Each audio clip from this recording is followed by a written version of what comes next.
Écoutez, à un moment, il faut dire les choses comme elles se présentent à nous. Vous êtes d'origine maghrébine, de confession musulmane. Il y a 3 secteurs qui vous sont dévoués. Vous avez d'abord le secteur artistique. Très peu ont réussi, à part, il y a toujours des exceptions, Jamel Debbouze et d'autres. Il y a le comique, bien sûr. Il y a le sport, avec le football.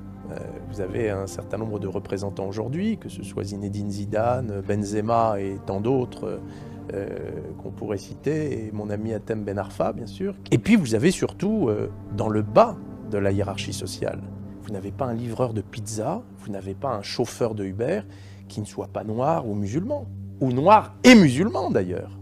C'est ça la société française. Donc on n'accepte pas, c'est une société de caste. La société française, pas on, le on, c'est la société française, nos intellectuels français n'acceptent pas l'émergence de ces Français d'origine douteuse. C'est ainsi, il faut l'entendre, c'est dogmatique. Vous avez toujours aussi refusé d'être réduit à vos origines. Mais je considère, monsieur, que je suis français comme vous. Et c'est vrai que c'est dur à entendre. Mais Karim Achou est français, comme Pierre, comme Paul. Et ça, c'est quelque chose que la société doit définitivement entendre. Il y a eu un brassage.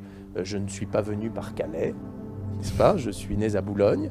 Et il faudra, à un moment ou un autre, que l'ensemble des Karim, nés français, qui aiment le drapeau et qui embrassent une autre religion que celle qui est dominante, qui est aujourd'hui l'athéisme politique. La nouvelle religion d'État, c'est l'athéisme politique, l'athéisme de l'habit religieux et autres. Eh bien, il faudra que, enfin, une concorde puisse être vécue dans ce beau pays.